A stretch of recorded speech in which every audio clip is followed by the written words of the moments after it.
Good to go. All right, what up? Finishers TV A4 warm-up series X block. I don't know what all that What? X block. You know Fuck is an X block? All right, here we go. Sorry for swearing, guys. Shouldn't swear. Okay, so this one A4 starts off with the inverted triangle, right? So I'm just gonna stay here. My posture is up. I'm just gonna give Sid my wrist, and he's gonna go ahead. He'll invert, and he's gonna cross his foot. This is gonna take you a couple of times to figure out, right? But once you get it, it's like riding a bike. See how he brings his foot across like so? He could use his other foot in my arm right here. Pushing yeah, it. and he's pushing that away to keep. He's setting up a triangle here, right? And then as he rolls through, he's gonna shoot, and then he's not gonna pull the full triangle. He's just gonna cross his ankles. Now, if I'm being a fish, he might just pull me all the way down here and start to fish me, right? So what we're practicing is when he hits that triangle, I'm working on my posture right here. I'm keeping my posture up, right? On this one, right, I'm gonna step up the same arm that's in, right? Again, I'm looking at the ceiling here. My posture is up. I'm gonna step up, and I'm also actively pressing down on Sid's hips here, right? He's gonna be trying to do everything he can to break my posture and pull me in. My other hand's gonna go behind his knee. As I step up with my other leg, I'm just giving him a omoplata. If you can think of it like that, you'll start to figure this one out. Because a lot of people go the wrong way. Because you go the wrong way, you're going right into the triangle where the arm are, right? Remember, I'm trying to get out of this, right? So I'm pushing down, look at my posture. As I step up, all at the same time, make myself big, and make myself small, and dump my head right out.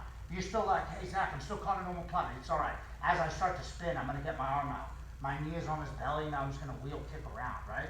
And eventually you might not have to use your hand, but for now, if I have to, put my hand down on the ground, I'm gonna kick all the way around. Sid's not gonna let me get a triangle here, right? Sometimes you can come up with a triangle, you know, when you wheel kick, all right, but he's not gonna let me get it. I'm gonna get my arm all the way out. As I come all the way to mount, I'm gonna get to a good mount, but look how I start jacking up his arm all at the same time. I'll slide that all the way through and get to my chopping block, right? We were just working on this in class the other day, right? When I get to this position, I don't have to grab my bicep here, right? I don't have to go right away, right? I can just punish this person from here. Notice how I have my hooks in his legs. Grace is really good at this. I was always used to doing this. Grace does a crazy good job of just keeping your ankles stuck in there with her feet. Now, I can't really do it as good as her, right? But the better control you have here, harder it is. He's not gonna be able to do anything, right? His main option would be to take his other hand and try to bridge to get his underhook back, right? But instead, if I can keep him locked, he's gonna have a hard time bridging, right? And once I got this, I gotta work my way down and get all the way to my arm triangle, right? That's what I'm gonna get to, right? Now, a couple things on it. I'll show you the warm-up finish, right? What happens is I get to here, I'm gonna kick he's gonna put the block in, right? He's gonna answer the phone. I'm gonna slide this through, kick it off, and then get all the way to my rear naked choke grip, right? And then for a lot of people like to finish this from butter mount here, where they let one leg come out and jump on the other side, right? Now this is not my preferred way of finish, right? Go back, right? Whether I block this or not, when I get to here, I like to have the S grip. Some people also like to have this, right?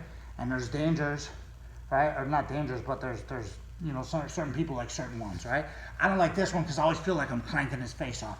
Here I feel like when I really get a good pull on it, right? I'm pulling this like a zip tie, right? And then from here, the way I like to configure my hips, I like to keep throwing my right hip down, and then my left leg over here still got his foot over here, still got his leg. So it's hard for him to go, and I'm blasting him this way with the arm triangle, and I'm squeezing the hell out of him, right? So at the end, you wanna know that. You can comb over, and then just go to this one, right? But do your most preferred way of finishing that arm triangle, right? But either way, both the warm-ups and the way that I like to do it, or the way like some guys like to do it, is still going to be keeping their body down so they can't roll out, right? One of the main escapes is throwing in an arm triangle real quick, right? And this is just a little extra. After he jumps all the way out from here, Thor's gotten out like this in Mount Warriors, where he pushed in and just rolled himself up, and then eventually had to get into a scramble position, right? So always finish in an arm triangle. Really try to work on finishing from Mount, although it's a little more difficult. But that was A4. Let's run through it real quick. All right, I almost forgot, right? So here, boom, boom, boom, I catch him. Boom. Right, if I can get his legs perfect. Boom. That's how I like to finish it. Or if I have to, slide that off, go back to here, still try to drop that hip. And I got him. Good stuff. A fizzor.